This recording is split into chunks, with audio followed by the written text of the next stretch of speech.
Assalamualaikum warahmatullahi wabarakatuh. Salam sehat, salam sejahtera untuk kita semua. Kepada yang terhormat Bapak Yosi Wahyu Indrawan SEMM selaku dosen pengampu mata kuliah Manajemen Jasa, yang mudah-mudahan selalu diberikan kesehatan oleh Allah Subhanahu wa taala. Amin ya rabbal alamin.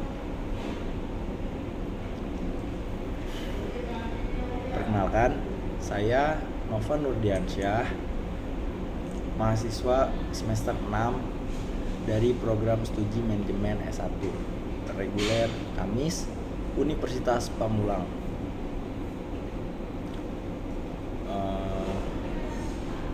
Pada kesempatan kali ini izinkan saya berpresentasi untuk memenuhi tugas individu saya dengan materi yang akan saya bawakan, yaitu implementasi manajemen terhadap penawaran dan permintaan.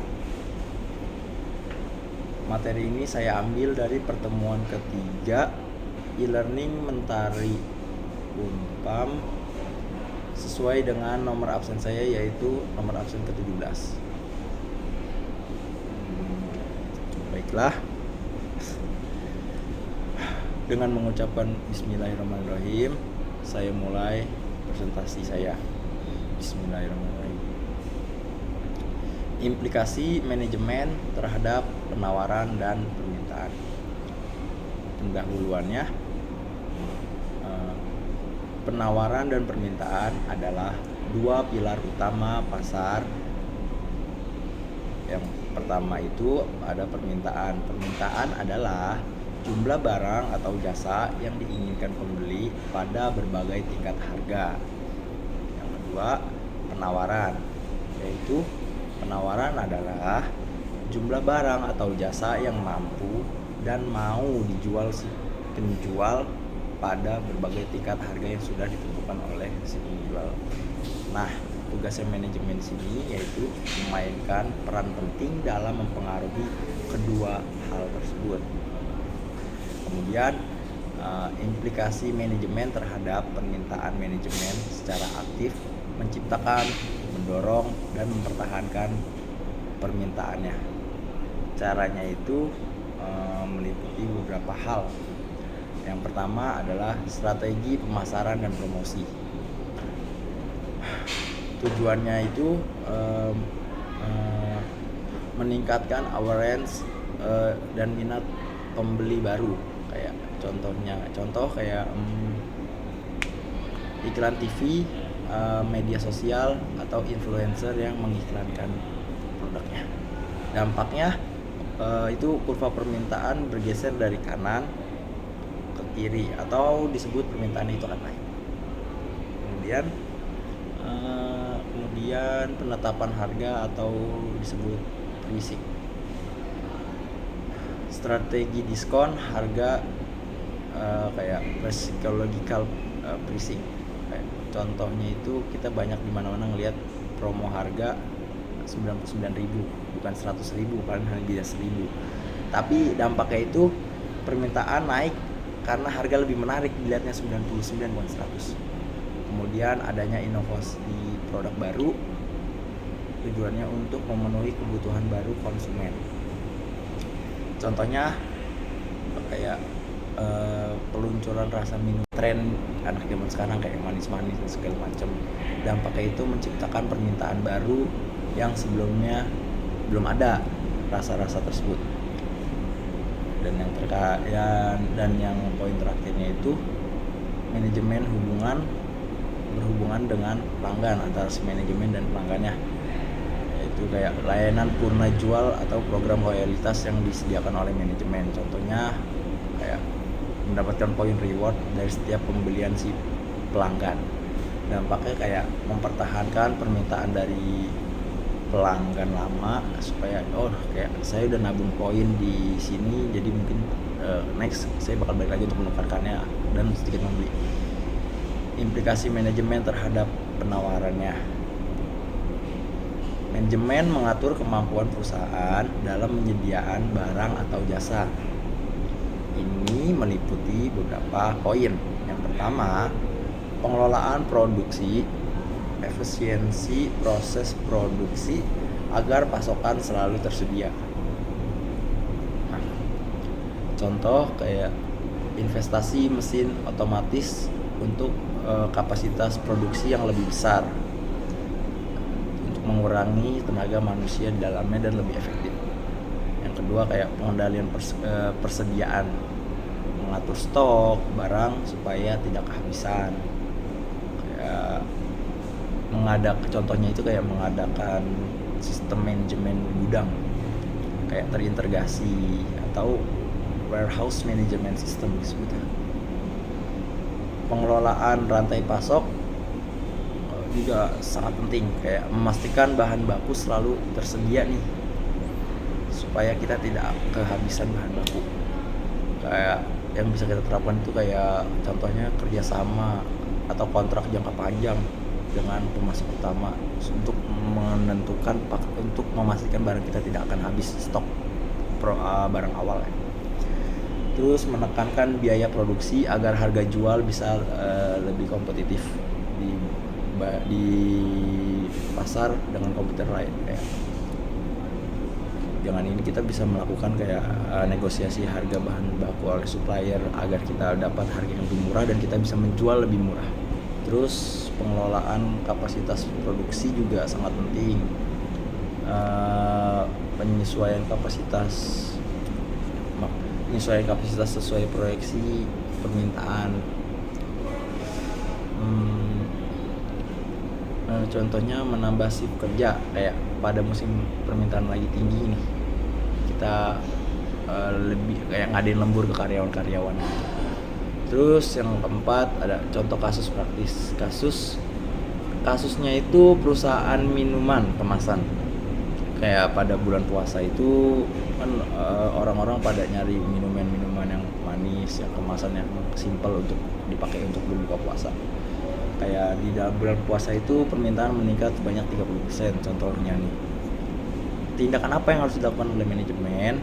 Yang pertama itu kayak mempercepat jadwal produksinya dia nih, kayak lebih cepat dari hari-hari biasanya. Terus menambahkan persediaan di distributor, udah menyiapkan stok banyak di penjual-penjual eceran di bawahnya, lalu meluncurkan promo yang menarik dengan harga yang menarik. Hasilnya itu kayak lanjutan tadi, kayak penawaran mencukupi lonjakan permintaan. Terus omsetnya mungkin bisa naik sebanyak 40%. Kemudian implikasi strategis bagi perusahaan, mengapa penting mengelola penawaran dan permintaan. Yang pertama itu mungkin mengurangi resiko kehabisan stok atau stock out, habis nih stoknya. Terus menjaga kepuasan pelanggan dengan ketersediaan, meningkatkan penjualan dan profit dari si perusahaan itu sendiri. Kemudian bisa juga menjaga daya saing terhadap kompetitor di luar sana yang semakin banyak. Kayak penyesuaian terakhir itu kayak penyesuaian produksi dengan pola musiman permintaan. Kayak seandainya barang kita dagang ini kita tahu nih pasarnya itu musiman doang, ya itu kita harus jeli untuk melihatnya lah, seperti itu. Oke, ringkasannya dari implikasi manajemen terhadap penawaran dan permintaan. Yang pertama itu permintaan dikelola melalui pemasaran yang inovasi, layanan pelanggan, strategi harga itu dapat mempengaruhi. Lalu penawaran dikelola melalui produksi, persediaan rantai pasok, pengendalian biaya, itu bisa mengendalikannya. Hasilnya keseimbangan pasar yang optimal yang digadang-gadangkan oleh setiap perusahaan akan bertumbuh, dan pertumbuhan bisnis yang berkelanjutan itu akan terjadi di dalamnya. Dan yang terakhir dari presentasi saya atau penutup, dengan memahami peran manajemen dalam mengelola penawaran dan permintaan perusahaan dapat lebih adaptif lebih adaptif terhadap perubahan pasar yang akan datang. Kemudian memaksimalkan peluang pertumbuhan, mungkin kayak melihat ke depannya. Yang terakhir kayak pasti meminimalisir resiko kerugian yang mungkinnya bakalan bisa dirasakan oleh perusahaan. Kayak kita meminimalisir kerugian tersebut. Terus jadinya ya permintaan diarahkan melalui pemasaran inovasi yang harga. Kayak terus penawarannya itu dikendalikan melalui produksi, distribusi, pengendalian biaya kan tadi. Ya intinya keseimbangan keduanya barusan yang tadi disebutkan di atas itu akan menentukan keberhasilan bisnis yang akan dijalani.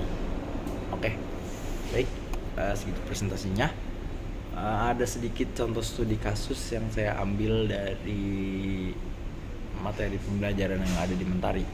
Salah satu bisnis yang sedang merebak pesatnya itu kayak contohnya yang ada di Indonesia, khususnya di kota-kota besar. Yang diambil itu contohnya itu kayak kota Bandung. Kayak saat ini ada bisnis coffee shop menjadi pilihan utama bagi para konsumen karena menghadirkan berbagai macam minuman serta kenyamanan suasana tempatnya, kayak terus menawarkan berbagai kebutuhan yang diinginkan dalam satu lokasi. Terus juga fasilitas yang ditawarkan dari coffee shop tersebut juga ya oke juga. Layanan yang didapatnya itu kayak dari segi pelayanan SDM-nya dan segala macam bisa juga untuk memuaskan konsumen. Mungkin bahkan di beberapa coffee shop ada merchandise atau produk yang ditawarkan. Itu menurut saya jika berkualitas itu akan sangat mempengaruhi orang untuk membeli merchandise tersebut.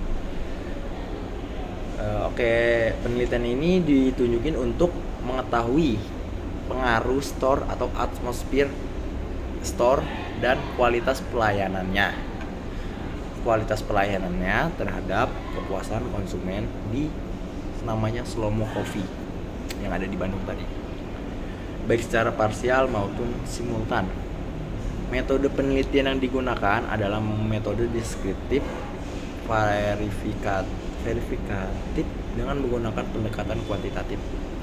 Penelitian ini menggunakan data primer dari penyebaran kuesioner kepada 100 responden. Berdasarkan teknik non-probability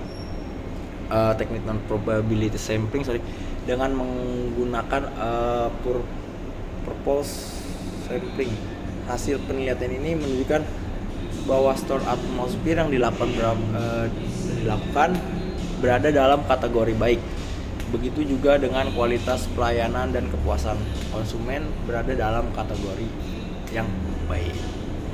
Jadi store atmosfer ini menghitung kualitas pelayanan secara parsial dan simultan yang bermuatan positif dan signifikan terhadap kepuasan konsumen. Terima kasih. Sekian presentasi dari saya. Bila mana ada kekurangan atau kekeliruan dalam menjelaskan, mohon maaf. Atau mungkin ada suara-suara yang mengganggu Pak, saya mohon maaf. Kurang lebihnya mohon maaf. Wabillahi taufiq wal hidayah. Wassalamualaikum warahmatullahi wabarakatuh.